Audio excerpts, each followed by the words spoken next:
Selamat pagi. Semoga di weekend hari ini, Sabtu hari ini, Bapak Ibu dan rekan sekalian masih semangat gitu ya. Jadi mungkin ini kita seri ke-6 ya, Mas Karno ya, untuk One Hours ya. Oh, 9, Mas Oh, Haris. 9 ya, 9. sorry, kelewat. Ya, jadi hari ini kita akan diskusi tentang software testing atau software quality. Jadi materi hari ini sebenarnya terkait dengan 3 alasan dunia tidak butuh software testing. Sebenarnya pas saya dapat judulnya agak ngeri juga ya, ini cukup clickbait sebenarnya judulnya. Jadi nanti kita akan coba bahas kira-kira sebenarnya kenapa sih pandangan orang-orang atau mungkin perusahaan, manajemen kadang tidak memprioritaskan atau mungkin tidak mementingkan software testing gitu ya. Oke, mungkin perkenalan sekilas terkait dengan profil saya. Jadi, nama saya Ars Dermawan, Bapak Ibu. Saya di Brandmatics saat ini sebagai di tim software division, jadi mengelola produk software dan juga project-project pengembangan software. Kemudian di Brain Dev atau di ilmu komputer, saya juga sebagai Enterprise Architecture Consultant, digarap beberapa project EA juga dan juga pengembangan sistem. Kalau di pengembangan software, biasa jadi sebagai sistem analis gitu ya. Dulu awal-awal karir juga saya jadi QA atau software tester, kemudian jadi developer juga, terus ranjak jadi sistem analis. Untuk ya ini mungkin sertifikasi karena berhubungan dengan project yang saya ambil juga, jadi ada sertifikasi TOGAF itu yang mendukung untuk project-project pengembangan enterprise arsitektur. Kemudian kalau yang terkait dengan software testing, ada yang sebanyak orang ambil, biasa STQB, Certified Tester. Kemudian ini beberapa project saya baik di swasta, BUMN, ataupun juga di instansi pemerintah. Yang terakhir saya kembangkan itu ada aplikasi perizinan lingkungan ya di salah satu instansi. Oke, kemudian, nah kita di Brain Dev atau di ilmu komputer ini kita punya beberapa produk ya. Jadi kita beri brandnya itu depannya dengan ID ya, Brain Dev ID. Jadi di sini ada IDA, ID DMA. Nah, untuk garapan-garapan terkait dengan proyek pengembangan software, proyek-proyek tim QA, proyek pengembangan SRS atau System Analysis Design, itu kita ada di IDSA, ID Software Engineering. Nah, kalau mungkin yang di terkait TA, kita ada namanya IDEA. Kemudian juga terkait dengan tim project management ada IDPM, ID Product Management, dan seterusnya. Jadi, ini beberapa produk kayak di Braindev. Di Brainmatics juga kita ada beberapa kurikula ya, computing kurikula untuk beberapa training. Ya, soalnya kita juga nanti ada training yang reguler, itu ada training software testing fundamentals, kemudian juga ada training untuk persiapan ujian STQB. Nah, ini mungkin yang terkait dengan materi atau course One Hours hari ini.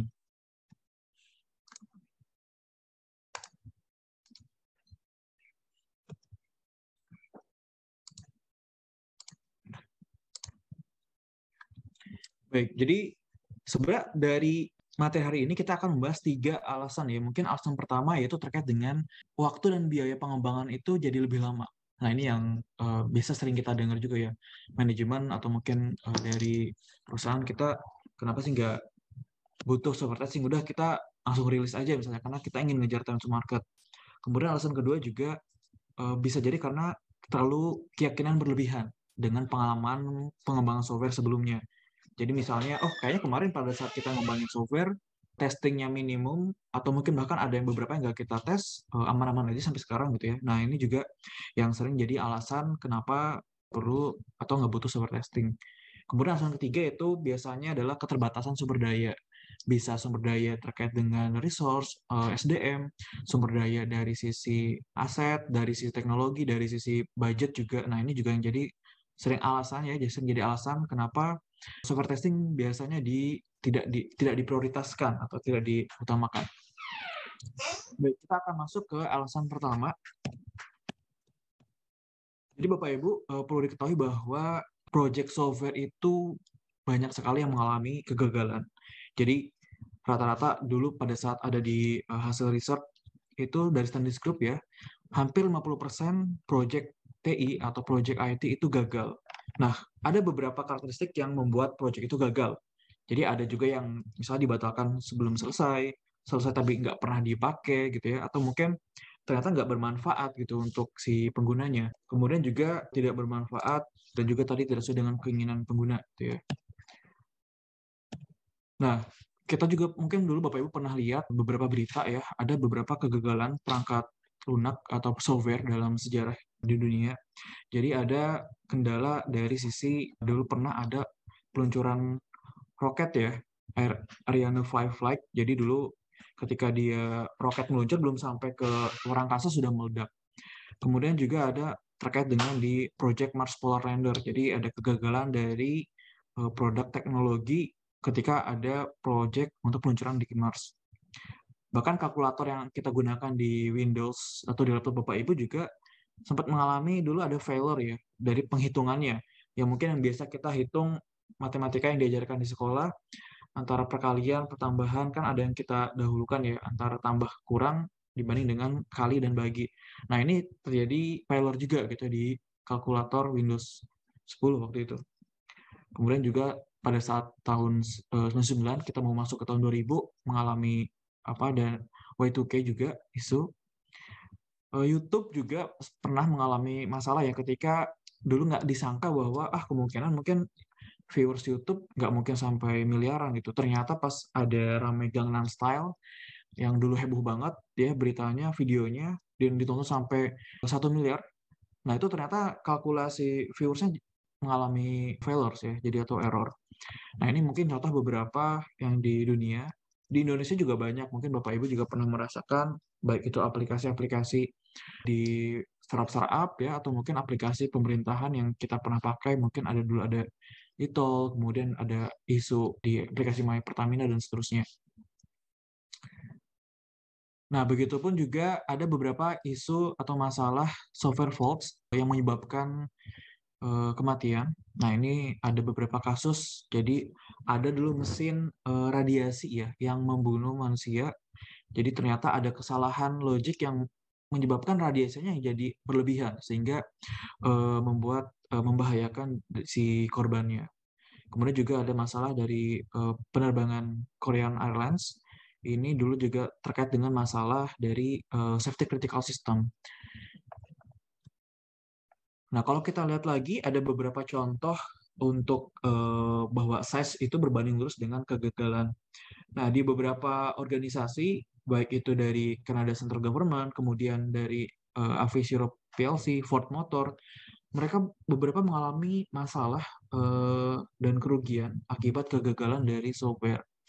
Jadi, rata-rata memang software-software yang gagal atau mungkin yang menyebabkan tadi yang saya bilang 50% itu biasanya memang proyek-proyek software yang skala besar seperti aplikasi ERP ya, kemudian pengembangan aplikasi human resource information system, aplikasi healthcare. Nah, itu relatif kalau misalnya kita tidak memiliki standar quality untuk menjamin bahwa software ini nanti aman digunakan ya dan sesuai dengan kebutuhan pengguna, kita dapat merasakan atau akan mengalami beberapa kerugian-kerugian dan dengan nominal yang tidak kecil juga gitu. Karena perlu kita sadari bahwa software dan hardware itu ternyata unik ya. Jadi memiliki keunikan baik dari sisi kompleksitas, dari manusia juga visibilitas. Jadi kalau misalnya software ketika ada masalah terkait dengan cacat gitu ya, itu nggak terlihat secara fisik gitu. Kalau hardware, Bapak Ibu misal beli laptop atau mungkin beli handphone atau mouse, ternyata nama mereknya beda gitu ya. Nah, atau mungkin bentuknya ada yang gepeng, ada yang penyok. Nah, Bapak Ibu pasti akan komplain. Tapi beda dengan software gitu. Ketika misalnya ada software yang Bapak Ibu gunakan mengalami, kok nggak pas kita buka muter terus gitu ya, atau mungkin pas dibuka kok malah kelempar ke yang menu yang lain gitu kan. Atau mungkin ketika kita top up saldo, harusnya kita top up 500.000, kok jadi 50.000 gitu. Ternyata ada kegagalan-kegagalan sistem itu. Tapi kadang kita masih bisa memaafkan gitu. Beda dengan kalau kegagalan atau mungkin hardware, cacat hardware, kita pasti langsung maki-maki, langsung kita minta tukar barang gitu ya. Nah, ini karena antara karakteristik dari software dan hardware memang agak berbeda.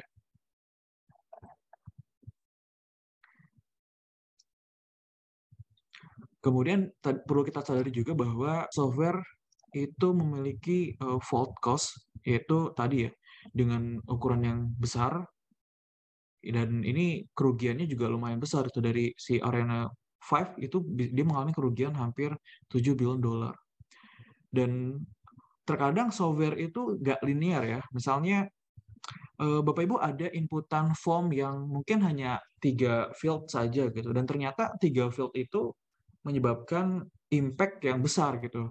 Jadi makanya small input may have a very large effect. Jadi terkadang oke, dari klien kita atau dari user kita minta bisa dong tambahin tombol ini dong, atau mungkin tambahin fitur ini sedikit minor kan gitu. Nah ternyata tanpa kita sadari fitur itu bisa menyebabkan efek atau dampak ke modul-modul yang lain gitu. Kalau misalnya kita nggak melakukan testing ulang dari fitur-fitur yang tadi. Nah ini mungkin contoh dari software fault cost gitu ya, kerugian secara biaya. Nah mungkin kita perlu clearkan bahwa kadang kita ada agak mispersepsi atau terminologi. Jadi kita mengenal ada software error, ada faults, ada failures. Nah, yang misalnya developer salah coding atau mungkin kurang titik koma misalnya, atau ada bugs. Nah, itu sebenarnya itu adalah software error gitu. Nah, software error itu menyebabkan terjadinya software faults. Jadi ada kegagalan fungsi yang tidak berjalan seperti semestinya. Nah, tapi software fault juga sebenarnya masih belum masalah. Karena selama dia tidak teraktivasi faults-nya, maka dia tidak akan menyebabkan software failures. Jadi biasanya kalau yang sampai tadi kejadian kecelakaan, kemudian misalnya tadi kita top up saldo 500 keluar 50, kemudian usernya komplain-komplain, ngamuk-ngamuk. Nah, itu biasanya udah terjadi di software failures. Seperti Bapak Ibu misal beli handphone Samsung Galaxy yang terbaru. Nah, itu mungkin ada ratusan features yang mungkin Bapak Ibu juga nggak pernah pakai semua fitur itu. Nah, bisa jadi dari 200 fitur itu ada 2 fitur yang memiliki fault ya, atau kegagalan fungsi. Tapi karena Bapak Ibu nggak pernah pakai fitur itu, ya jadinya aman-aman aja gitu. Jadi Bapak Ibu menganggap bahwa brand tersebut, oh ini brand tersebut handphone paling bagus nih, paling canggih. Padahal bisa jadi ada beberapa fungsi yang mengalami faults, kegagalan fungsi. Tapi karena tidak pernah teraktivasi, tidak ketahuan, dan tidak mengalami fault is activated, jadi tidak pernah mengalami software failures. Nah, ini ada contoh menarik bahwa masalah software error dan failures. Jadi ada di suatu perusahaan di PT ABC, dia memproduksi software yang akan ditanam ke dalam suatu device. Nah, salah satu fungsi yang terdapat pada software itu yaitu dia harus mematikan device secara otomatis apabila suhu ruangan ternyata lebih besar dari 30 derajat Celcius. Nah, berarti kan dari requirement udah jelas nih. Kalau misalnya suhu ruangan lebih dari 30 derajat Celcius, maka sistem akan shutdown-kan device tersebut. Ternyata developernya ketika bikin metode tersebut ke distract, entah itu mungkin ada meeting lah atau Zoom panggilan atau mungkin dipanggil bosnya dan seterusnya, diminta untuk diskusi sama user gitu kan, ngedengerin curhatan-curhatan user. Nah, yang tadi dia baru ngetik if suhu lebih dari, dia yang tadi mau ngetik 30, pas dia balik lagi ke mejanya ke laptop, tadi berapa ya? Oh 3, langsung dia shutdown device. Ada yang kelupaan kurang 0, langsung dia save, langsung dia push lagi di merge ke dev dan ke prod gitu ya, ke production. Nah, yang serunya adalah error ini ternyata nggak pernah menyebabkan failure pada software tersebut. Jadi dan si PT ABC masih terkenal sampai saat ini, dia bahwa perusahaan memproduksi software tanpa bugs gitu ya. Nah, ini yang studi kasus tentang tadi perbedaan error, faults, dan failures. Jadi ternyata ketika si device tersebut dijual, dipasarkan, selama ini yang membeli itu berada di lokasi di daerah Eropa benua, di daerah yang memang suhunya rata-rata di bawah 0 derajat atau bahkan mungkin di bawah 5 derajat gitu ya. Nah, selama dia tadi kan kurang dari 3 derajat Celcius, ternyata nggak pernah teraktivasi karena ya suhu di sana di bawah 0 derajat Celcius. Jadi yang harusnya dia kalau misalnya lebih dari 3 akan mati, nggak terjadi kematian dari si software dari device tersebut gitu.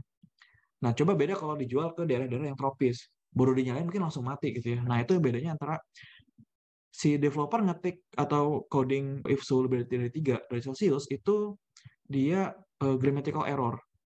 ya, software error.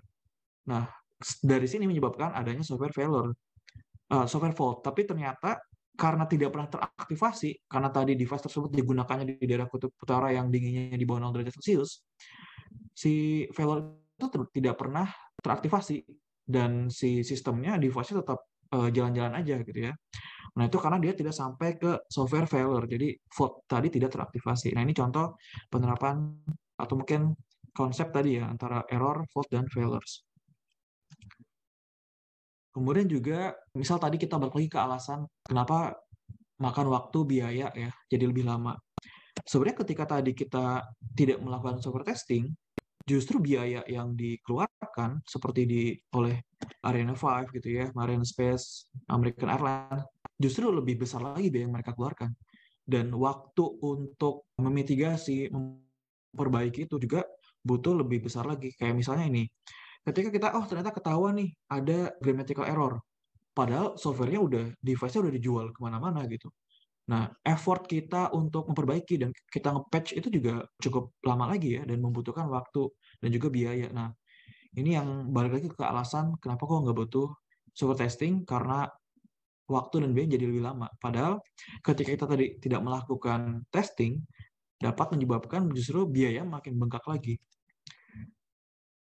Nah, di software testing ada prinsip tentang early testing. Nah, ini juga yang mungkin bisa jadi salah satu solusi gitu ya, supaya tadi kita gimana caranya pengembangan software waktunya nggak lama nih.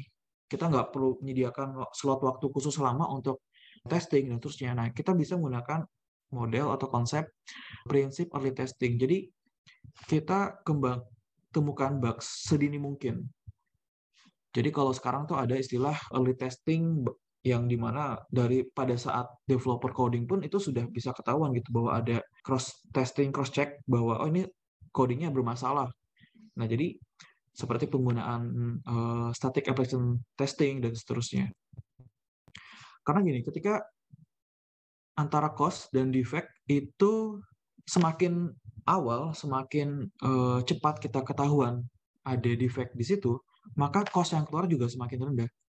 Oh, ternyata ada salah requirements nih. Nah, kita kan baru buat dokumentasi aja. Kita kalau misalnya salah ya kita tinggal ubah proses bisnisnya, atau mungkin kita ubah diagram use case, atau mungkin desainnya, ya itu nggak menyebabkan apapun gitu. Impact cost-nya relatif tidak terlalu besar. Tapi kalau misalnya udah di desain, udah di coding gitu ya, ketika ketahuan ada defect di sana, kita butuh waktu lagi untuk memperbaiki itu, dan bahkan mungkin ada developer yang sudah dipindahkan ke tim lain gitu, atau mungkin ada yang resign developernya gitu ya ketika project belum selesai. Nah, akibatnya harus kita menambah waktu lagi untuk tim developer lain memperbaiki atau menyesuaikan defect tadi. Nah, yang lebih semakin parah lagi ketika sudah masuk ke sistem testing, field testing, sampai nanti sudah sistem berjalan. Karena secara cost akan lebih besar yang perlu dikeluarkan oleh perusahaan ketika kita baru ketahuan di ujung gitu.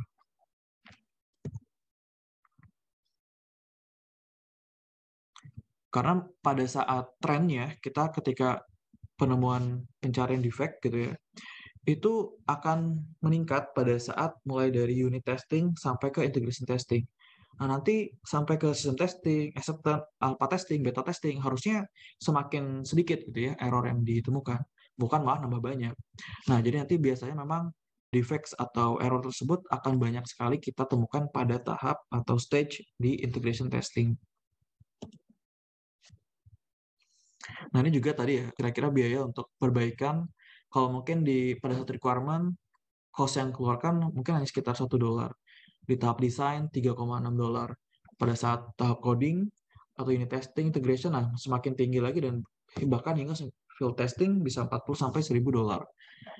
Nah, ini yang berdasarkan dengan biaya untuk perbaikan ya. Dari semakin cepat kita bisa mengetahui itu, maka semakin kecil juga kemungkinan error atau defect yang ditemukan, dan mungkin di sesi pada saat testing akhir juga semakin lebih cepat waktunya. Jadi nggak perlu kita alokasikan waktu yang lebih lama, dan ketika nanti sudah ketahuan beberapa bugs-nya, butuh ternyata banyak sekali yang perlu diperbaiki, nambah waktu lagi untuk perbaikan bug tersebut. Nah, ini mungkin secara konsep ya, jadi semakin di depan kita bisa lebih tahu kita bisa memperbaiki requirement-nya, kita bisa memperbaiki desain, kemudian kita bisa memperbaiki kode atau dengan desainnya. Semakin ke belakang, fault-nya maka akan semakin besar dampaknya. Nah, mungkin tadi terkait dengan di step testing, unit testing itu biasanya di testing per fungsi ya, bagian terkecil dari fungsi itu kita bisa buatkan unit testing. Kemudian nanti integration testing biasanya untuk testing antar features, antar fungsi itu, kira-kira apakah sudah sesuai. Kemudian nanti kalau system testing kita tes secara keseluruhan, sistem biasanya end-to-end, mulai dari trigger awal, misalnya user registrasi, kemudian login, buat project, sampai nanti end-nya mungkin penerbitan izin atau apapun itu. Kemudian terakhir ada acceptance testing. Jadi testing biasanya untuk di UAT bahasanya, itu tujuannya sebenarnya udah bukan lagi kita nyari bugs, tapi lebih ke konfirmasi dengan user kira-kira nyaman atau enggak nih fitur yang kita buat gitu. Jadi ini tadi beberapa stage testing. Semakin kita tahu dari awal dari unit testing, semakin kecil cost dan juga waktu yang diperlukan untuk memperbaiki defect tersebut. Nah, nanti unit testing kita ada beberapa metodenya, bisa menggunakan black box ataupun white box testing. Kalau black box kita hanya mencoba inputnya apa, kemudian outputnya apa. Jadi kita nggak perlu tahu isiannya seperti apa.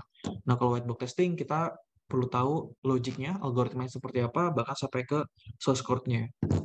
Jadi ini ada beberapa contoh unit testing yang bisa kita gunakan. Kemudian ada juga integration testing tadi ya. Kalau integration testing kita berdekatannya berdasarkan user interface testing, kemudian dari use case testing kita ada beberapa features yang memang saling terkaitan, kita uji coba apakah berhasil atau mungkin fail. Kemudian juga interaction testing dan seterusnya. Selain itu juga ada beberapa sistem testing lain, jadi mulai dari requirement testing. Nah, ini kita memastikan bahwa business requirements itu sesuai dengan yang disampaikan oleh user atau product owner. Kemudian juga ada usability testing. Jadi kita tes kiranya kemudahan atau mungkin tadi penggunaan sistemnya ini seperti apa. Ada juga security testing. Nah, ini juga yang sekarang lagi ramai juga ya, tren diterapkan di beberapa proyek pengembangan software. Kemudian juga performance testing, nanti kita bisa tes kira-kira sistem yang kita bangun atau software yang kita bangun itu sejauh mana performanya, bisa menangani berapa banyak user concurrent misalnya, bisa berapa lama atau mungkin berapa besar dokumen yang diproses dan seterusnya. Nah, nanti di UAT atau di acceptance testing biasanya kita mengenal ada dua jenis. Ada alpha testing, itu biasanya kita pakai data dummy. Nanti ada juga beta testing, nah itu menggunakan data yang real, gitu ya, data seperti yang di production. Nah, kalau di hukum software engineering itu ada mengenal istilah bahwa membuat software itu sulit, membuat software itu berat, gitu ya. Dan tidak ada peluru perak yang bisa menyelesaikan seluruh masalah. Nah, ini kalau di luar negeri kan beberapa hantu-hantunya bisa mati oleh peluru perak ya, kayak Dracula, mungkin vampir. Jadi istilah di No Silver Bullet itu adalah ya tadi, bahwa nggak ada satu solusi atau mungkin satu tools, satu metode yang bisa menyelesaikan semua masalah dalam pengembangan software. Jadi mungkin nanti mana yang kita prioritaskan, mana yang kita coba trade off, dan seterusnya.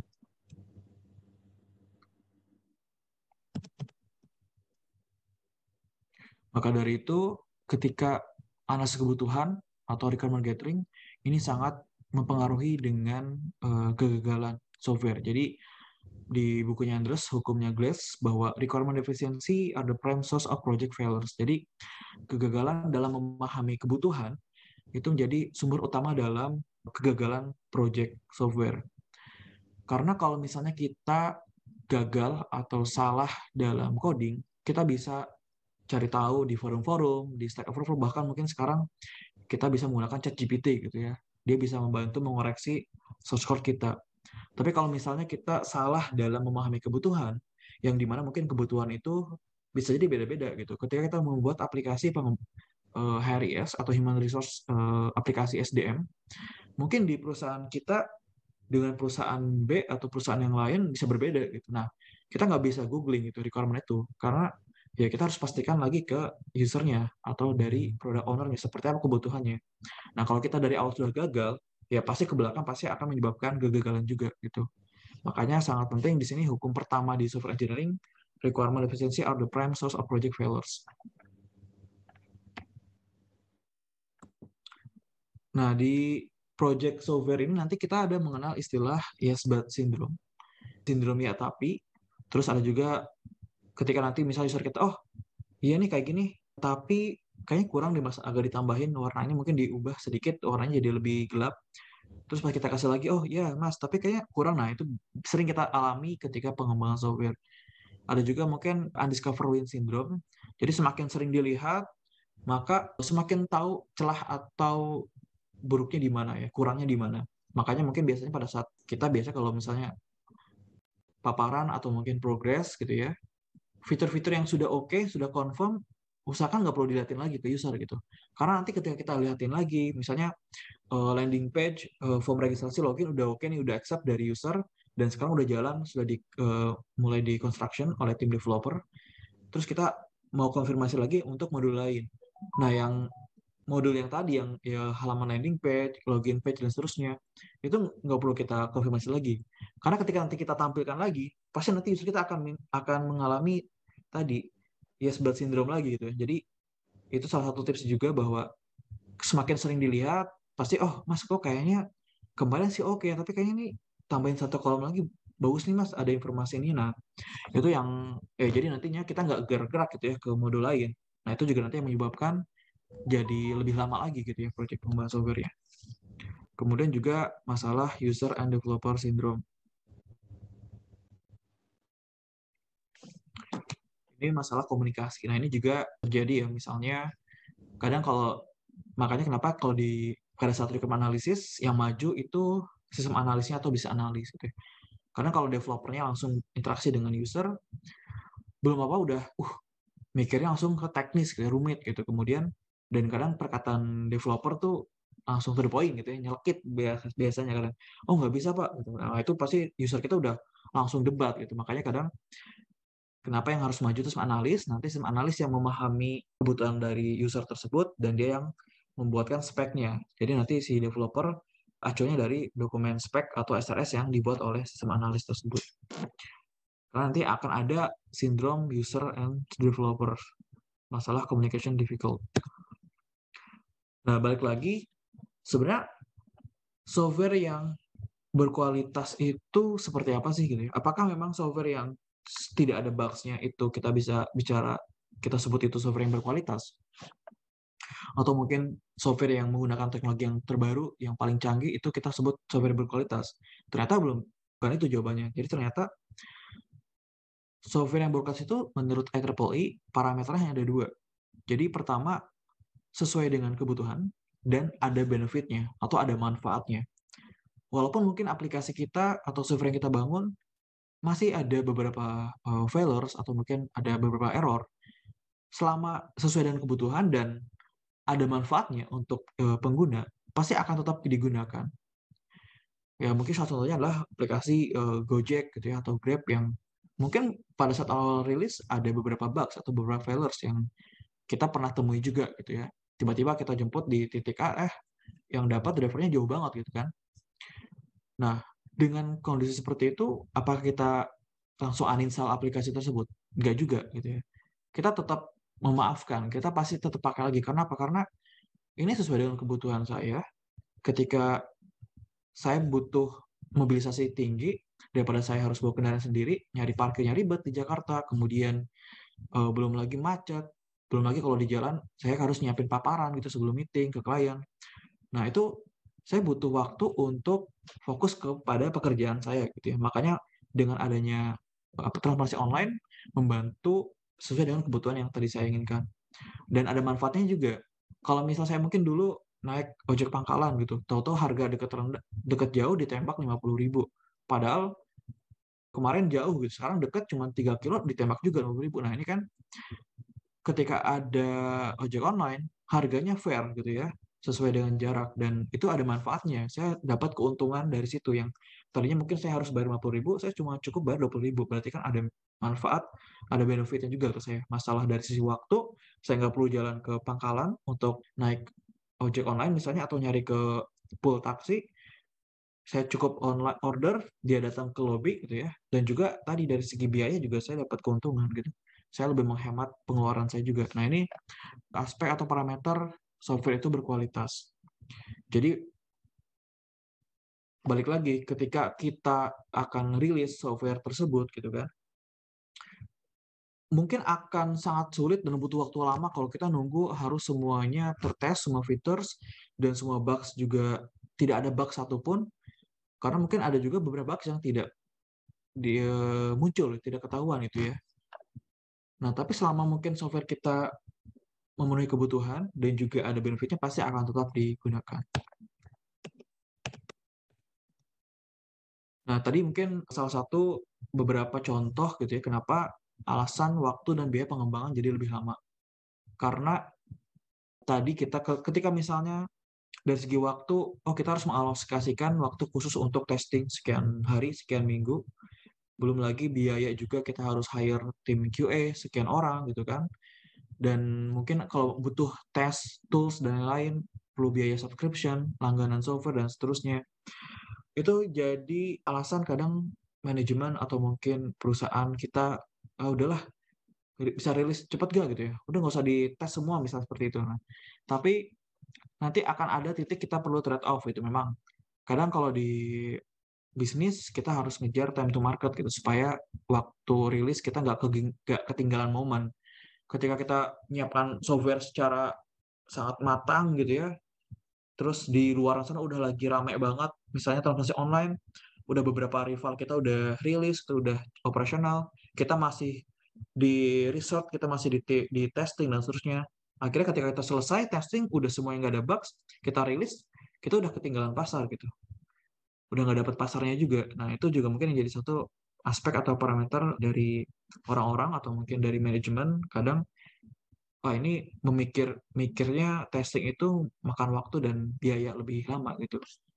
Jadi nanti ada beberapa solusi yang tadi kita bisa lakukan supaya biaya tidak lebih mahal ketika nanti ternyata terjadi failures pada software kita, dan juga dari segi waktu kita nanti bisa gunakan beberapa metode yang bisa menghemat waktu testing supaya tidak terpool di akhir, tapi mungkin dari awal kita sudah bisa meminimalisir defect-defect yang kemungkinan akan muncul.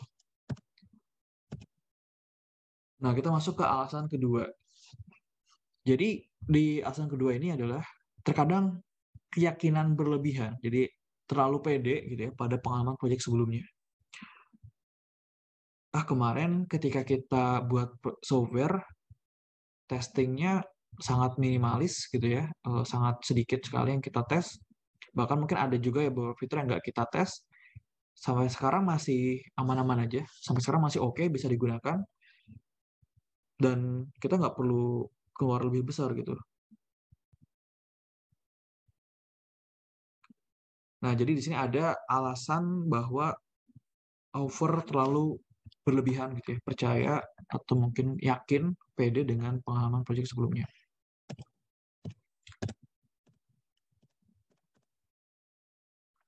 Nah, kalau Bapak Ibu belajar terkait dengan konsep software testing, apalagi kalau misalnya nanti mau ujian STQB, itu ada istilah atau prinsip ya, 7 prinsip. Jadi pertama adalah testing show presence of defects. Jadi prinsip ini menyatakan bahwa tujuan pengujian software itu untuk menemukan cacat software, bukan untuk membuktikan bahwa praktik tersebut benar gitu. Jadi tujuan dari testing itu adalah kita untuk menemukan atau memunculkan defect-defect yang ada di software kita. Tapi bukan untuk membuktikan bahwa software yang kita buat itu atau software yang kita kembangkan itu benar gitu ya. Karena tujuan dari testing kita ingin menemukan sebanyak-banyaknya defect yang ada gitu. Kemudian juga masalah excess testing ya, simple. Jadi kalau misalnya kita menguji semua kondisi, semua kemungkinan yang atau mungkin semua logik, itu kita terbatas dengan sumber daya. Jadi agak impossible kalau misalnya kita benar-benar memang mau menguji atau memastikan seluruh feature, seluruh kondisi, yang mungkin tadi satu feature itu bisa beberapa kondisi, itu semua tertes gitu ya. Nah, nanti kita akan ada di titik menentukan prioritas mana yang mungkin ini masih possible untuk kita lanjut, mana yang mungkin ini nggak bisa, harus kita benar-benar fix baru kita lanjut. Kemudian tadi yang sempat kita bahas di awal, early testing, jadi pengujian kita lakukan segera mungkin atau sedini mungkin pada saat siklus pengembangan. Jadi mungkin kalau di saat biasa kita mulai testing itu pada tahap implementation, jadi setelah coding selesai baru kita benar-benar bikin test plan-nya, kita buat tes skenario, kita testing, ya itu pasti akan membuat lebih lama. Makanya kita tadi perlu akan early testing. Kemudian ada juga defect clustering. Jadi biasanya defect itu dia akan ngumpul dalam satu modul gitu ya. Jadi kebanyakan kalau misalnya kita temukan ada beberapa defect yang muncul di modul A, nah kemungkinan defect-defect itu akan muncul, akan berkumpulnya di modul tersebut gitu. Makanya biasa kita ada clustering defect karena di beberapa penelitian bahwa defect-defect atau error bugs itu biasanya ngumpul dalam satu modul ya. Jadi bisa kita clustering, bisa clusterisasi. Karena mungkin apa ya, mungkin pada saat developer kita membuat modul tersebut bisa jadi lagi bad mood atau mungkin tadi nggak fokus, yang tadi kita ngetik 30 malah jadi 3 derajat Celcius, terus ternyata ke bawah-bawahnya juga dia sama gitu, ada ketidaktelitian atau mungkin ada yang miss sehingga bugs atau error-nya segalanya numpuk di satu modul tersebut gitu. Nah, ini prinsip yang keempat terkait dengan defect clustering. Ada juga prinsip terkait dengan pesticide paradox. Nah, di prinsip ini kita meyakinkan bahwa ketika kita melakukan pengujian berulang-ulang, gitu ya, pada fitur yang sama, maka akan menemukan jadi gini, ketika oh ini udah kita lakukan testing di fitur ini, terus kita ngembangin fitur lain, fitur baru lagi. Nah, fitur-fitur yang kemarin apakah masih perlu kita tes atau enggak gitu. Nah, ini yang prinsip terkait pesticide paradox. Karena ketika seperti konsep di hama ya, semakin sering kita kasih pestisida, hama-hama itu juga jadi lebih kebal gitu ya. Sama seperti kita manusia misalnya terjadi kena virus gitu. Ketika kita kasih vaksin atau kasih imunisasi jadi lebih kebal kan. Nah, ini juga sama gitu. Ternyata dengan metode yang sama terkadang nggak works. Jadi kita perlu membuat skenario baru atau mungkin metode yang baru untuk fitur-fitur yang tadi sudah kita tes sebelumnya gitu ya. Kemudian juga terkait dengan testing is context dependent. Jadi ketika kita melakukan testing, usahakan harus sesuai dengan konteksnya. Jadi mungkin kita punya ada sekian ratusan tes skenario gitu atau test case. Apakah memang iya semuanya itu kita memang diperlukan? Apakah memang semua test case itu konteksnya terkait apa nih? Apakah memang terkait untuk memastikan bahwa ketika hasil screening logik kita berhasil, atau mungkin ya kita supaya semua kondisi, semua logik bisa kita pastikan itu nggak masalah gitu. Jadi terkadang harus kita pastikan bahwa ini konteksnya terkait apa. Gitu. Terakhir mungkin terkait dengan absence of fallacy. Jadi di prinsip ke-7 ini terkait dengan ketika kita membuat atau mungkin menguji software, kira-kira mana yang bisa kita terima gitu ya. Jadi apakah memang error-error tersebut masih bisa kita terima, accept untuk kita rilis, atau mungkin oh ini nggak bisa kita terima nih, ini bakal impact-nya akan sangat besar gitu, kerugiannya apabila tetap kita lanjut. Nah, ini tadi ya penjelasan dari masing-masing principles. Jadi kalau terkait dengan tadi kita misal ada sekian test case, misal ada 70.000 values. Nah, kalau misal kita hitung saja, kita kalkulasikan 70.000 itu misal dengan 70.000 ada sekian kondisi, kalau kita hitung satu test case itu butuh berapa menit, mungkin dikalikan berapa orang gitu ya. Oh ternyata butuh sekian hari, mungkin 49 hari. Nah pasti kalau kita sampaikan ke manajemen, dia akan tolak gitu. Kok lama banget gitu nge-testing aja. Pengembangannya aja kemarin misal cuma 2 bulan lah, ini testing sampai sebulan.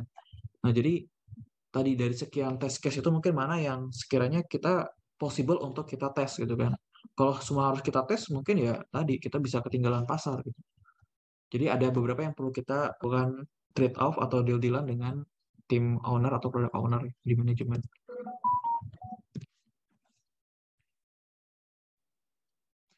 Kemudian juga tadi terkait dengan defect clustering. Secara hukum Pareto teori, rata-rata 80% defect itu datang dari modul yang sama gitu. Jadi ketika kita bisa gunakan konsep atau prinsip Pareto teori bahwa ketika kita ada 6 modul, kita temukan beberapa defect ada di modul 1 misalnya. Nah, itu nanti kemungkinan akan 80% defect-defect lain itu akan munculnya di modul tersebut. Jadi nanti kita bisa isolir mungkin beberapa modul lain atau kita nanti bisa fokus ke modul pertama tadi.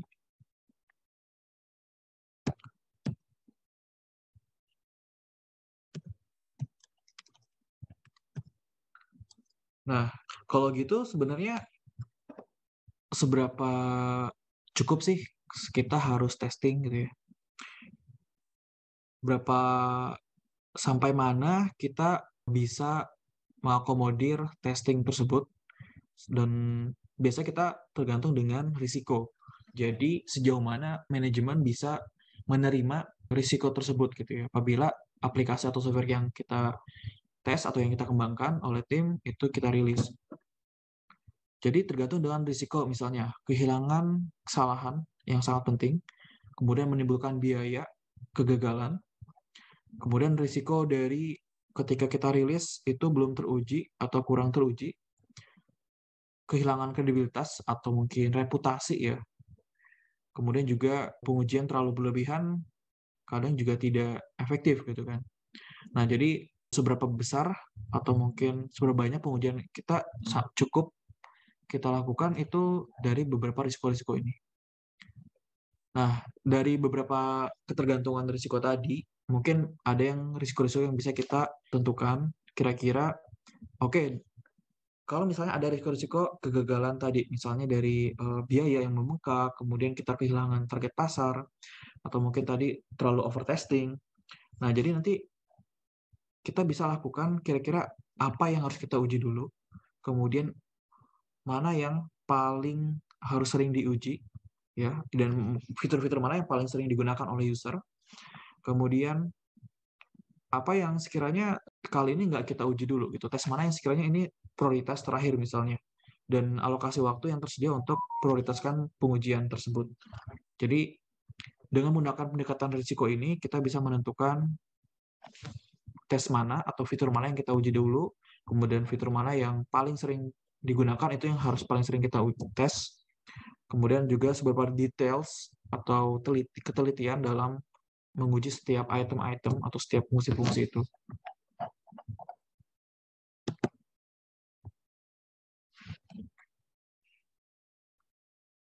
Jadi kalau di software testing life cycle atau siklus pengujian software, biasa kita mengenal ada STLC. Nah, di STLC ini kita mulai dari test planning, kemudian test monitoring and control, test analysis, test design, kemudian test implementation, test execution, dan test completion.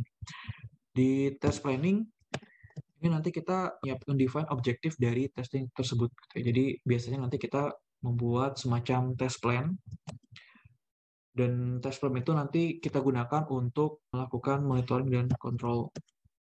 Nah, di test monitoring control itu kita compare antara actual progress dengan test plan yang sudah kita buat tadi. Kira-kira masih ada gap atau enggak gitu, ada lag time atau enggak gitu misalnya.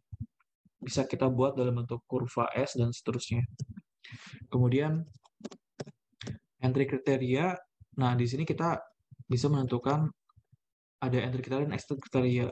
Kira-kira kapan tes itu kita mulai, kemudian kita define approve persyaratnya apabila tes ini dinyatakan oke, itu seperti apa.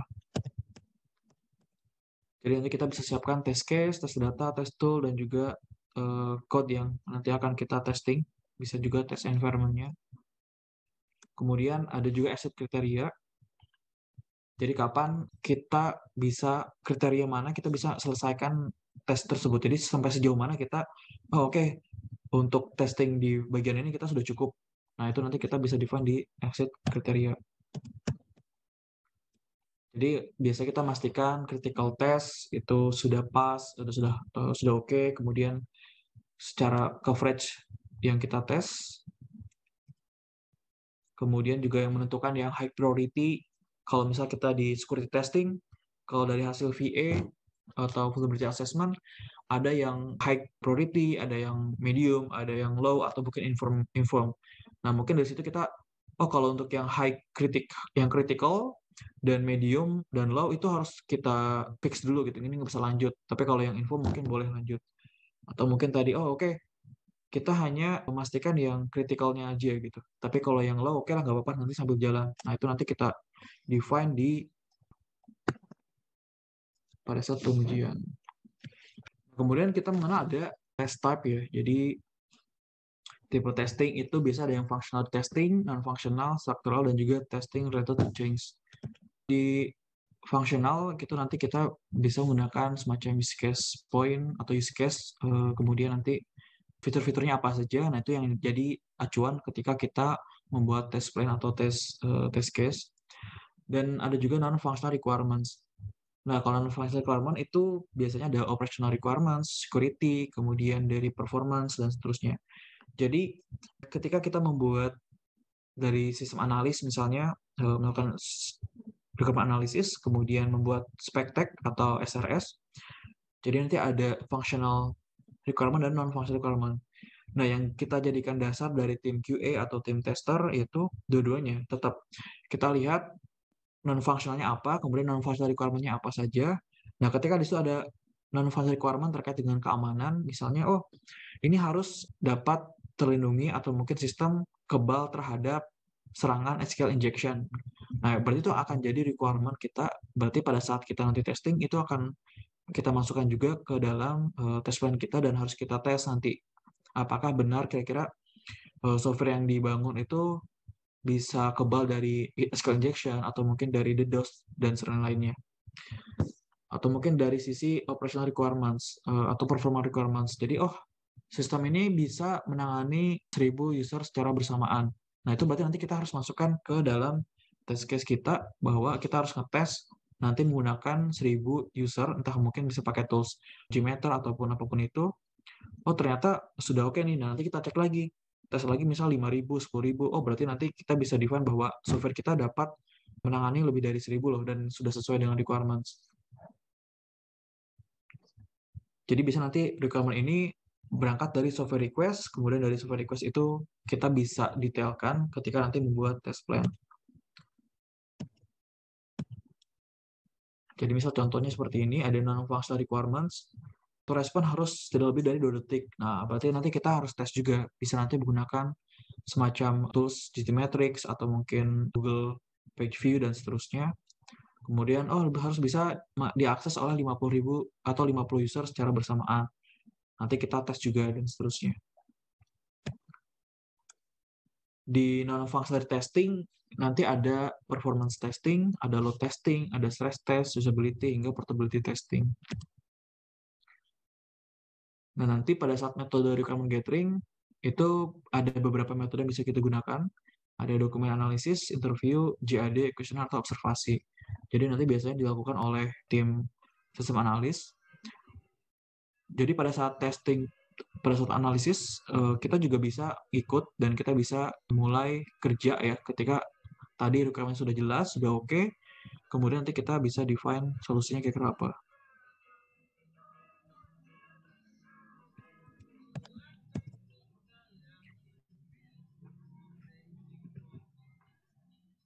Nah, selain itu, kita juga sekarang ada mengenal atau istilah atau culture baru terkait dengan DevSecOps. Jadi, tadi ketika kita terlalu percaya diri, kemudian tadi juga waktu jadi lebih lama, nah kita bisa, kalau di pendekatan model baru atau DevOps, atau sekarang lagi tren DevSecOps, itu kita bisa tentukan, kita bisa lakukan tes dan memastikan kualitas itu dari sedini mungkin. Jadi mulai dari tahap planning, coding, itu kita sudah ada masuk di sisi tersebut. Biasanya nanti dari tim keamanan ya. Jadi nanti pada saat planning itu kita bisa masukkan terkait dengan threat modeling.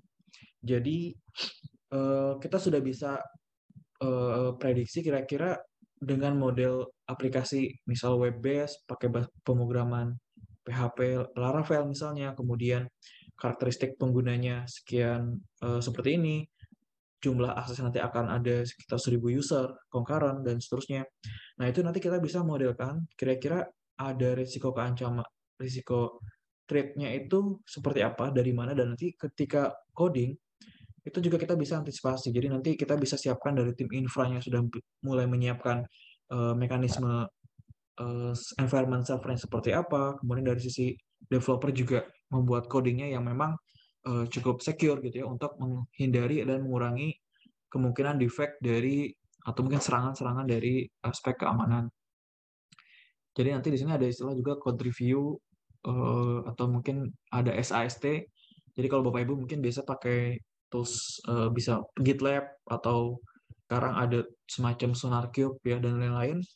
Nah, itu dia tools tersebut bisa melakukan static analysis, jadi bisa scan, mereka men-scan source code yang dibuat oleh developer.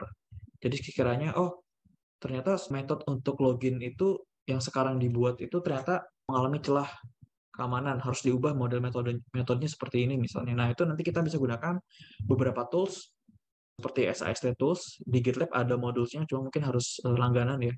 Ada juga yang pakai SonarQube dan seterusnya. Nah, itu dengan menggunakan kita mendeteksi sedini mungkin tadi atau kita early testing, ketika nanti kita setelah akan rilis, kita pada saat pen test, biasanya kan ada kita melakukan penetration testing atau VA, tidak terlalu banyak lagi critical issue yang ditemukan. Jadi dari awal sudah ditemukan sehingga kalau misalnya kita ketika pengembangan sistem atau software ternyata sebelum kita rilis karena aplikasi publik kita pengen tes dulu, ada banyak sekali yang critical dan medium misalnya. Terus kita kembalikan lagi ke tim pengembang, dari tim pengembang juga butuh waktu lama lagi untuk memperbaiki isu tersebut gitu kan. Nah nanti tadi sehingga dari manajemen, wah ini kok nambah waktu lagi lebih lama lagi gitu kan. Terus dia juga butuh cost tambahan juga gitu untuk memperpanjang tim melakukan perbaikan tadi atau bug fixing atau mungkin tadi memperbaiki celah-celah keamanan tersebut. Tapi kalau dari awal sudah kita cegah, kita lakukan threat modeling, kita code review, kita lakukan static application testing, atau mungkin dependency check gitu ya, menggunakan software composition analysis, sehingga nanti semakin ke belakang, defect-defect itu semakin sedikit, dan waktu memperbaiki juga jadi lebih cepat. Nah, jadi mungkin juga salah satu solusi nanti yang bisa kita terapkan dengan menggunakan pendekatan-pendekatan agile atau mungkin nanti DevOps atau DevSecOps. Nah, ini contoh penggunaan tools SAST atau SCA. Jadi, nanti dia akan scanning source code yang dibuat oleh masing-masing developers, gitu kan. Oh, ternyata di sini ada medium, cheaper with no integrity, dan seterusnya. Kemudian, dia juga akan ngecek library-library yang digunakan, karena kan bisa jadi library yang dipakai oleh developer kita ternyata udah obsolete, udah nggak di-maintain lagi, dan ternyata ada nyusupi malware di situ gitu kan. Nah, itu nanti bisa jadi celah keamanan juga. Nah, dengan kita menggunakan SAST dan SCA di awal, isu-isu tersebut bisa kita cegah sedini mungkin. Nah, itu mungkin terkait tadi keyakinan berlebihan pada pengalaman proyek sebelumnya. Jadi, apabila mungkin software tersebut works di sebelumnya, belum tentu di software yang atau project software yang baru ini juga akan works gitu ya. Mungkin, tim kita kemarin developernya senior-senior semua kok yang terlibat gitu kan. Nah, karena nanti ada konsep bahwa setiap 1.000 baris code, developer pasti akan menghasilkan satu bugs. Jadi mau itu developer senior atau junior, pasti akan menghasilkan di setiap 1.000 baris code yang mereka buat itu akan menghasilkan satu bugs. Nah, jadi mau itu yang ngerjain tim developernya masih baru atau mungkin sudah senior atau mungkin sudah pengalaman, mungkin akan sedikit ya bugs-nya, tapi tetap akan ada bug. Jadi kita nggak bisa terlalu yakin, terlalu percaya diri dengan pada pengalaman project sebelumnya. Karena bisa jadi mungkin aplikasi yang sebelum kita buat nggak banyak user yang pakai gitu ya, dan tidak terlalu seksi untuk misal orang-orang atau mungkin dari pihak-pihak yang tidak bertanggung jawab, misal meretas dan seterusnya gitu. Tapi mungkin aplikasi yang sekarang yang baru kita bikin ini aplikasinya cukup seksi nih kalau misalnya kita retas, kita deface dan seterusnya bakal langsung viral misal. Nah, itu yang tadi kita tetap harus memastikan kualitas dari software yang akan kita rilis. Nah, mungkin nanti terakhir ini terkait dengan salah alasan ketiga ya. Kenapa kita nggak butuh software testing? Karena keterbatasan sumber daya yang dimiliki oleh perusahaan atau mungkin oleh tim kita. Nah, mungkin ada beberapa solusi yang nanti kita bisa gunakan, yaitu dengan menentukan prioritas, atau mungkin nanti kita menggunakan automation testing, jadi kira-kira mana fitur-fitur yang sudah kita kembangkan dan relatif tidak berubah, kita buatkan automation, jadi ketika ada tambahan fitur baru, QA kita yang mungkin hanya sedikit tadi, mereka nggak perlu manual testing seluruh fitur tersebut gitu. Jadi mungkin beberapa fitur yang sudah ada sebelumnya, sudah jalan, itu bisa menggunakan dengan automation test. Mungkin nanti si QA atau tester yang saat ini dia fokus ke fitur yang baru, misal seperti itu. Jadi beberapa hal yang kita bisa otomasi, kita otomasi. Begitupun di keamanan gitu ya. Baik dari sekarang ada di SOC itu semacam ada SOAR gitu ya, ada teknologi CM, ada SOAR. Nah, itu untuk mengotomasi juga atau mengorkestrasi. Jadi nanti kalau misalnya ada serangan atau mungkin ada malware diketahui, kita bisa buat otomasi polanya. Misalnya, oh, kalau misalnya ada malware seperti ini, itu sistem nanti akan otomatis nge-patch OS atau mungkin nanti antivirus akan ngeblok dan firewall juga nanti akan ngeblok dan seterusnya. Nah, itu nanti hal-hal yang sering kita lakukan yang biasanya berulang-ulang, itu nanti kita coba cari cara bagaimana bisa kita otomasi supaya nanti bisa mengurangi beban kerja dari tim QA atau mungkin dari tim keamanan di organisasi. Terus kalau misalnya kita nggak punya tim QA banyak nih, terbatas SDM kita juga. Nah, sekarang banyak juga Bapak Ibu yang menyediakan layanan untuk outsourcing pengujian atau testing. Jadi di website di luar juga banyak gitu ya, beberapa perusahaan yang melayani jasa atau service untuk QA outsource. Dan terakhir juga mungkin kita bisa menggunakan beberapa metode pengujian yang efisien. Nah, misalnya kita terkait dengan contoh ada test case, requirement misalnya umur pegawai itu harus range dari 20 sampai 50 dan harus angka gitu ya, nggak boleh pecahan. Jadi harus bilangan bulat. Nah, berarti kan dari sini kita ada requirement untuk ngetes yang range-nya 20 sampai 50, kemudian bilangan bulat dan juga bentuknya angka. Jadi kalau huruf nggak bisa. Nah, kalau kita misalnya breakdown, oh ternyata untuk yang tes case 1 itu bisa jadi dari 3 kondisi. Yang bilangan bulat, berarti kita harus ngetes yang bentuknya bilangan bulat dan pecahan. Terus kalau untuk yang requirement harus angka, hanya bisa angka, berarti kita coba tes isi yang hanya angka dan juga isi buat test case untuk yang berupa huruf. Kalau gitu kan di sini ada 7 ya, ada 7 test case kalau kita lihat dari sekian kombinasi ini. Nah, apakah memang kita harus ngetes ke 7-7-nya gitu kan? Satu test case-nya misal kita makan waktu 5 menit, berarti kan 7 kali 5 bisa sekian menit kan, sekian jam. Nah, kita coba analisis kira-kira mana yang bisa kita gabung. Oh, ternyata untuk yang range 20 sampai 50 itu kita bisa menggunakan nanti dengan angka 10, terus ada 40, 60, ada yang bilangan bulat, yang pecahan. Jadi yang tadinya kita 7, ini ada satu lagi kepotong ya. Jadi yang tadinya kita harus ngetes 7 test case, kita hanya cukup dengan 5 test case atau 4 test case. Karena nggak perlu kita buat, jadi mungkin ada satu tes data yang itu bisa menjawab 2 kebutuhan, misalnya. Jadi kita nggak perlu, nanti ini baru satu features ya, belum nanti fitur kita ada banyak, bisa ratusan, bisa ribuan. Dan mana yang bisa kita coba kurangi, bisa kita simplifikasi, tapi tetap menjawab kebutuhan tersebut gitu.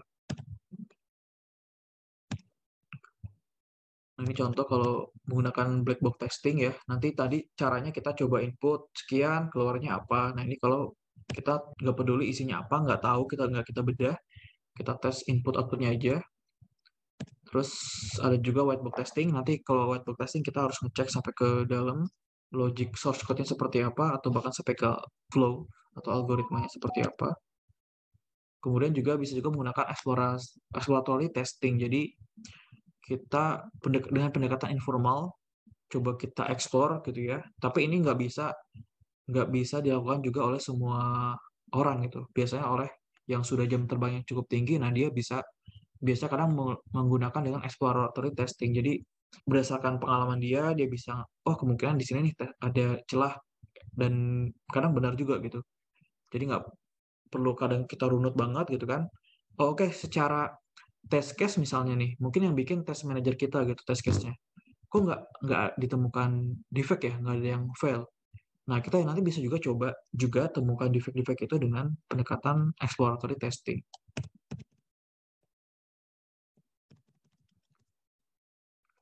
Nah, ini kalau misalnya tadi kita keterbatasan dengan sumber daya nih, karena kalau kita mau akomodir semua role, semua dengan seluruh yang ideal, ya mungkin kita ada keterbatasan. Kalau misalnya di sini kita ada software quality assurance sendiri, UI UX designer sendiri, web developer sendiri gitu kan. Sysadmin juga harus ada roles orang sendiri dan seterusnya. Kita butuh berapa banyak orang gitu kan. Nah, ada juga model misal dengan tim minimalis. Jadi, misal kita cuma punya software tester, programmer, sistem analis, bisa analis, mungkin kalau dulu masih bisa ya, masih cukup. Atau bahkan mungkin kita nggak punya software tester khusus nih. Nah, bisa jadi nanti programmernya, kalau kita ada dua programmer, kita minta mereka untuk cross testing. Jadi fitur A yang dibuat oleh programmer A itu dites oleh programmer B gitu dan seterusnya. Jadi tapi jangan tes itu fitur itu dites oleh si yang buat atau si developer yang buat. Jadi kita nanti bisa memanfaatkan functional matrix atau tadi kita bisa gunakan dengan cross testing gitu ya. Kalau memang benar-benar timnya terbatas. Atau bahkan kalau memang kita nggak punya tester khusus, bisa juga nanti kita menggunakan jasa QA outsource tadi. Nah, tadi kalau contoh kita gunakan automation testing tools, ada beberapa tools yang bisa kita gunakan. Contohnya ada Telerik, jadi nanti kita bisa bikin tes case-nya, kita klik-klik, nanti dia akan merecord kegiatan kita, dan nanti dia akan mengulang kegiatan-kegiatan yang tadi sudah kita buat sebelumnya. Jadi biasanya polanya seperti itu, kita bikin dulu polanya, nanti kita set atributnya apa, kita tes berapa kali, dan seterusnya. Nanti kita tinggal terima reportnya, pass atau fail. Ada juga yang menggunakan nanti Catalon atau Selenium. Ini juga paling banyak yang digunakan kalau untuk web apps, kadang Selenium IDE juga ya. Karena relatif lebih mudah. Nah, tadi kalau misalnya kita ternyata butuh outsource, ada beberapa perusahaan sekarang gitu ya, vendor yang menyediakan layanan untuk QA.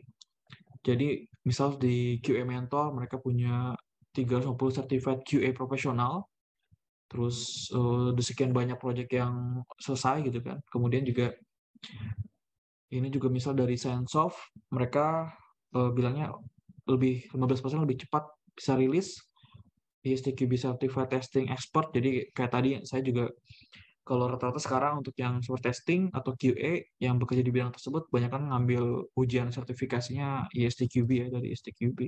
Atau juga kalau keamanan bisa ngambil yang ISO 27001 atau CompTIA atau mungkin yang dari ISC ya. Nah, ini kita nanti ada beberapa harganya juga, dan sejauh mana mereka bisa ngetes juga macam-macam gitu.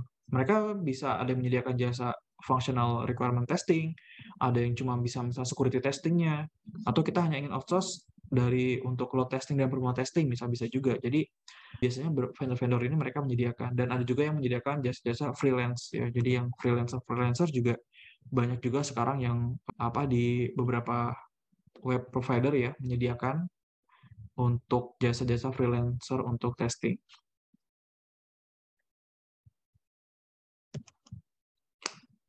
Nah, nanti kalau misalnya Bapak Ibu tertarik untuk fokus di bidang testing atau QA, biasanya nanti kalau kita ngambil di STQB itu ada yang foundation level, itu nanti yang CTFL.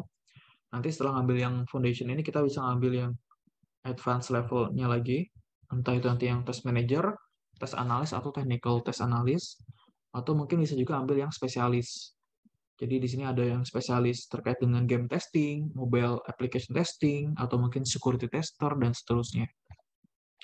Nah, jadi kalau di hukum software engineering itu ada 3 hukum yang terkait dengan testing. Jadi, testing can show the presence but not the absence of error. Jadi, testing itu tujuannya untuk menemukan atau memunculkan defect-defect yang atau error yang ada di sistem kita, tapi bukan untuk membenarkan bahwa aplikasi kita ini tidak ada bugs-nya gitu ya. Tapi tujuannya untuk menemukan bugs-bugs atau error yang ada.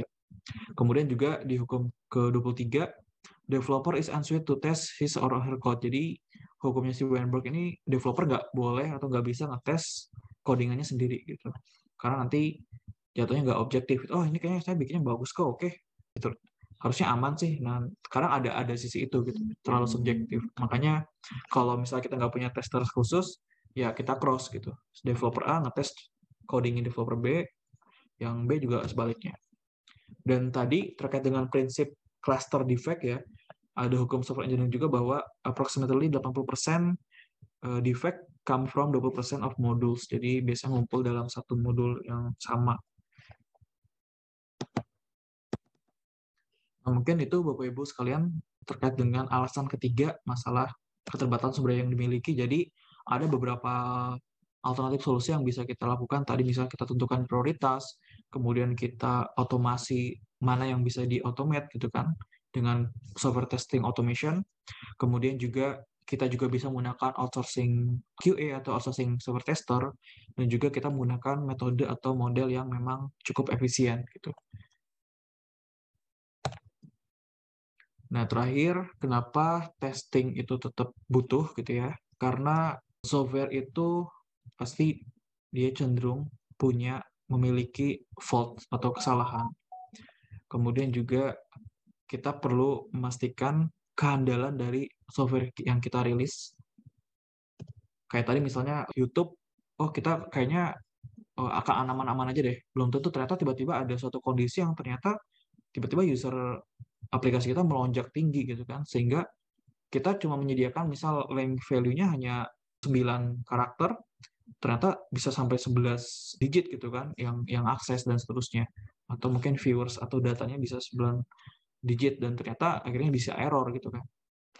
Kemudian juga ini ada yang salah gitu bahwa kita melakukan testing itu bukan dalam rangka untuk mengisi waktu luang sebelum rilis, enggak gitu. Jadi ini ada persepsi yang salah. Oh, karena kita masih ada jadwal waktu nih 1 minggu sebelum rilis, kita testing aja deh. Nah, jadi itu perspektif yang salah gitu ya. Kemudian juga kita ingin buktikan bahwa perangkat lunak kita atau software yang kita punya itu nggak punya kesalahan atau nggak ada defect satupun, itu juga agak perspektif yang salah karena ya tadi berdasarkan hukum software engineering pasti akan ada setiap software pasti ada defect-nya.